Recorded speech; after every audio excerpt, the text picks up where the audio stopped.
में जरूरी है। 8 घंटा मजदूरी करता, कितने रुपया मिलते? 500। बोलो हाँ या ना? लेकिन उसी 8 घंटे में नौकरी करने वाला 5000 पाता। अब बताओ, नौकरी एसी में बैठे हुए आदमी की मेहनत ज्यादा है या मजदूर की? मेहनत कौन कर रहा और उसे 500 क्यों मिल रहा है? बोलो बोलो बोलो नहीं। और पढ़न लिखन को चला रहे।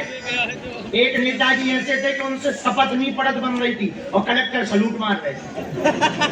हमें बहुत हंसी आई, कलेक्टर होकर के इनको सलूट मार रहा है जो नहीं पढ़े लिखे भाड़ में गई ऐसी पढ़ाई। 8 घंटा मजदूरी करके 500 पाता है। नौकरी करने वाला 8 घंटा नौकरी करके 5000 पाता है। अब हमसे ही सीखो। हम पे हनुमान जी की कृपा तो है, पर क्या हम अपना पुरुषार्थ छोड़ते हैं? नहीं छोड़ते।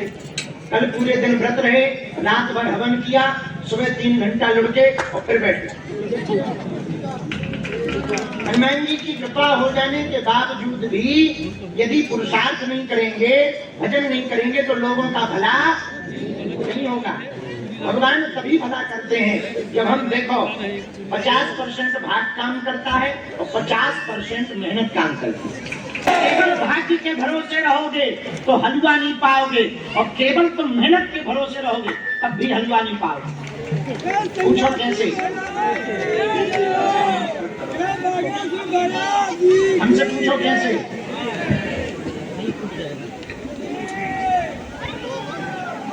बस ठीक है, हमसे पूछो कैसे? जोर से पूछो। या भाग्य पुरुषार्थ दोनों जीवन में जरूरी है। 8 घंटा मजदूरी करता, कितने रुपया मिलते? 500। बोलो हाँ या ना? लेकिन उसी 8 घंटे में नौकरी करने वाला 5000 पाता।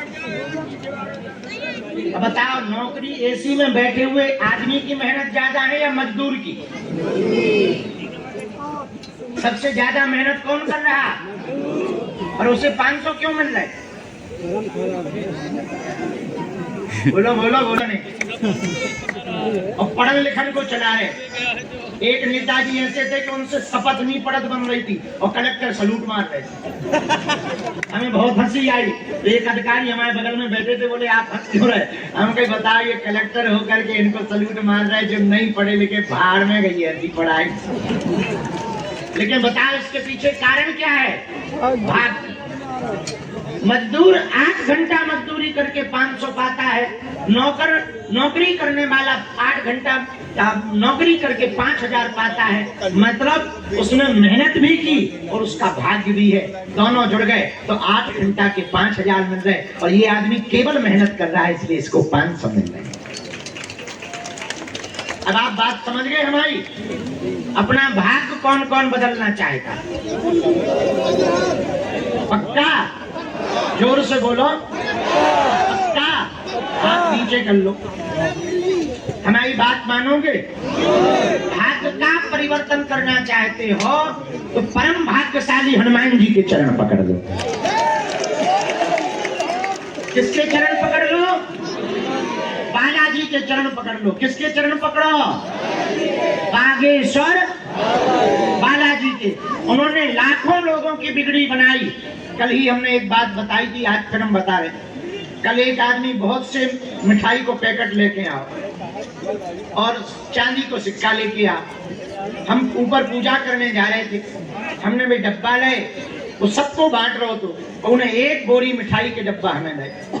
हमने कहा भैया इतना खर्चा काहे को तुमने करो बेफिजूली में, इतने मिठाई के डब्बा ले आए। उसने इतनी विचित्र बात कही, बोले गुरुजी जब हम पिछली साल यहाँ आए थे तो दीपावली का ही टाइम था और हम कर्जा में थे, मरने के हिसाब से घर से निकले थे, पर लोगों ने कहा कि बागेश्वर बप्पा सबकी सुना, एक बार अजमावे के लाने आ गए थे, लेकिन आपने दीपावली के दिन चलते चलते हमें एक मिठाई को डब्बा दे दो।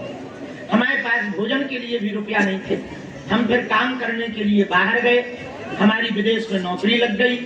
आपकी कृपा से 85 लाख का पैकेज हो गया, तो हम छुट्टी लेके इसलिए आए कि उस दीपावली पे हमारी दीपावली रूखी सूखी मनी, अब किसी और की ना मने, इसलिए हम डब्बा लेकर के आए। कल की बात है ये, बिल्कुल आंखों देखी बात। भैया हनुमान जी के जैसा कोई प्रभावी और कलयुग में देवता, और देवता चित्त न धरई हनुमत से सर्व सुख करई। ऐसे बागेश्वर बालाजी के चरणों को पकड़ो। इनके यहाँ नियम का खेल है, लहसुन प्याज मांस मंदरा बंद करके पेशी शुरू कर दो। महीना में एक बार, 2 महीने में मंगलवार को सुबह 6 बजे महाआरती में आओ, पेशी नियम शुरू कर दो। लाखों लोगों की बिगड़ी बनाई, जाओ तुम्हारी भी बिगड़ी बनाई। सन्यासी बाबा के पास 46,000 सेना है, बड़े बड़े पढ़े लिखे लोग, बड़े बड़े बुद्धिमान, बड़े बड़े तार्किक, बड़े बड़े विद्वान बागेश्वर धाम पर पोल खोलने आए। ठटरी के बड़े अपनी खुलवा कर दे, बड़े बड़े कैमरा लगाए। आज तक दुनिया में, भारत तो छोड़ो, लगभग हम 12 देश हुआ है, इनके नाम से हुआ है। हम तो कुछ नहीं जानता, हम तो भैया अनपढ़ गांव के गंवार आदमी है भैया, हमारी तो कोई क्षमता नहीं है। बस हमारी परंपरा में हमारे दादाजी यहाँ दरबार लगाते रहे, उनके भी गुरुजी लगाते रहे, उन्हीं का आशीर्वाद है, हनुमान जी की कृपा है। हमें लगता है कलयुग में सनातन धर्म पर लोग बहुत टिप्पणियां कर रहे थे, हलीउल्लाह वालों के दरबार ज्यादा बढ़ रहे थे, उनकी ठटरी पारने के लिए बागेश्वर बालाजी का दरबार। कलयुग में चमत्कारी हनुमान जी बागेश्वर बालाजी हैं भैया। आजाद के बाद, आजादी तो लगभग 75 साल हो गए भारत। 1947 में, 1947 में भारत आजाद हुआ था। आजादी के बाद भारत में पहली बार ऐसा हुआ, वो केवल बागेश्वर हनुमान जी के दरबार में हुआ। 3 दिन के अंदर प्रधानमंत्री और राष्ट्रपति जी दोनों दर्शन करने बागेश्वर धाम आए। 23 फरवरी को प्रधानमंत्री जी आए और 26 को राष्ट्रपति महोदय आए। 3 दिन के अंदर, मात्र 72 घंटे में दोनों लोग बालाजी के दर्शन करने आए। और तो सुनो, प्रधानमंत्री जी का कार्यक्रम 1 घंटा का था। अधिकारी बोले जल्दी चले जाएंगे, हम कहा चले जाए भैया, बड़े आदमी। लेकिन जब वो मंदिर पे आए, बोले शास्त्री जी मंदिर नहीं है, हम हनुमान जी तो बहुत छोटे, बहुत पावरफुल है। और हमने मनी मन में कहा महाराज साहब यार, बिच्छू चाहे छोटो हो चाहे बड़ो, देखो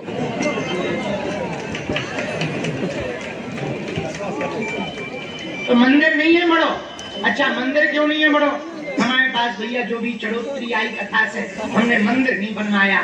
हर साल जो दान पेटियों में रुपया मिलता है हमको, हमने गरीब बेटियों का घर बसाया।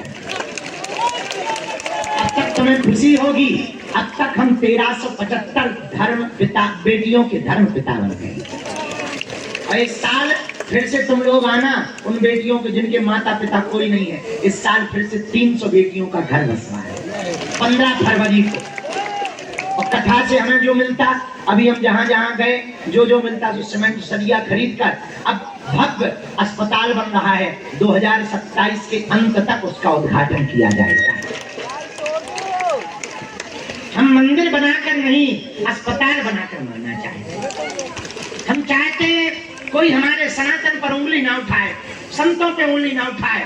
हम दिन रात भैया इसी में लगे हैं। इसलिए तो हमने दोबारा फिर से प्रण लिया, 7 नवंबर से 16 नवंबर तक दिल्ली से वृंदावन तक 150 किलोमीटर पैदल चलेंगे।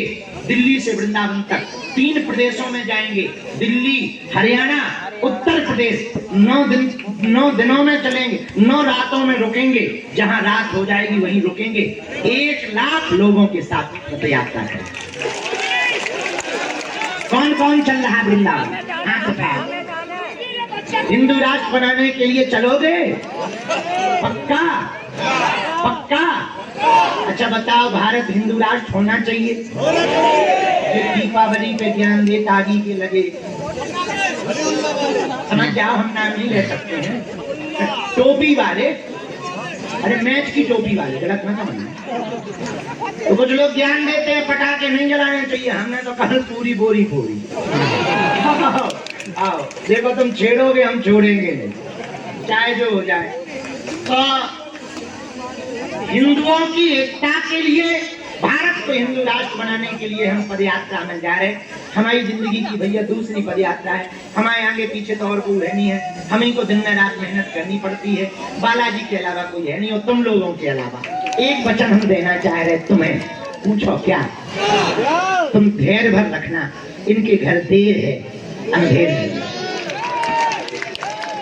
इन्होंने सबकी बिगड़ी बनाई, तुम्हारी भी बनाएंगे, लेकिन तुम्हें नियम का पालन करना पड़ेगा और धैर्य रखना पड़ेगा। इन्होंने सबकी सुनी, जब तक तुम्हारी ना सुन लेंगे तब तक हम इनके चरणों में प्रार्थना करते रहेंगे। हम जानते मानते कुछ नहीं, हम तो बस प्रार्थना जानते हैं। उनकी कृपा से सब काम हो जाता है, बालाजी की दया से काम हो जाता है। वो भैया बहुत दयालु है, इनके जैसा कोई दूसरा कलयुग में दयालु नहीं। अष्ट सिद्धि नौ निधि के असबर दीन जानकी माता, ऐसे हनुमान जी हैं कलयुग के राजा श्री बागेश्वर बालाजी। भारत विदेशों में जो हाउ डू यू करते हैं वो भी सीताराम एक जगह तो बैठेंगे स्विट्जरलैंड। हम अभी 8-10 देश गए, वहाँ पे खूब अंग्रेज मिले, वो भी अब बागेश्वर बालाजी का नाम जप रहे। और भैया ये हमारा प्रभाव नहीं है, किसका प्रभाव है? बागेश्वर बालाजी का। उनके चरण पकड़ो, उन्हीं के चरणों के दास बनो, उन्हीं के नियम पेशी शुरू कर दो। बालाजी जरूर जय जय करें। हम सामूहिक अर्जी लगा के हमें पर्चा चढ़ाने, उन लोगों की ट्रेनों भूखे बैठे, तुम भी बैठे, हमें पर्चा चढ़ाने। हम दीवारी में फंस गए तो फंस गए। दोनों हाथों की मुट्ठी बांधो, सामूहिक अर्जी सबकी लगा दे। थोड़ा पीछे पीछे हो जाओ, आगे